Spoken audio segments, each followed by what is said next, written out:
ಅದು ಹಂಗೆ ಬಿಟ್ಟರೆ ಅಂದ್ರೆ ಏನಾಗ್ತದೆ, ಬಾಲೂಡ ಇದ್ದಂಥದ್ದು ಸೊಳ್ಳೆಯಾಗಿ ಪರಿವರ್ತನೆ ಆಗುತ್ತೆ. ಎಗ್ ಲಾರ್ವಾ ಪ್ಯೂಪಾ ಅಂತ ಕರೀತಾರೆ ಡೆವಲಪಿಂಗ್ ಸ್ಟೇಜ್. ನೆಕ್ಸ್ಟ್ ಸೊಳ್ಳೆಯಾಗಿ ಪರಿವರ್ತನೆ ಆಗುತ್ತೆ.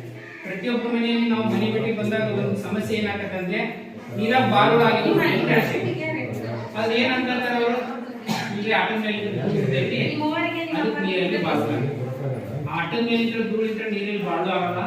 ಅದು ಎದಕ್ಕಾಗತ್ತಂದ್ರೆ ಸೊಳ್ಳೆ ಬಂದು ಕುಂತು ನೀರಲ್ಲಿ ಕುಂತು ಇರ್ತದೆ. ಒಂದು ಸೊಳ್ಳೆ 150 300 ಮೊಟ್ಟೆ ಇಡುತ್ತೆ. ಅದಕ್ಕೆ ಇದೇನಾಗುತ್ತೆ, ಬಾಲೂಡ ಆಗುತ್ತೆ. ಬಾಲೂಡ ನೆಕ್ಸ್ಟ್ ಏನಾಗುತ್ತೆ, ಸೊಳ್ಳೆಯಾಗಿ ಪರಿವರ್ತನೆ ಆಗುತ್ತೆ.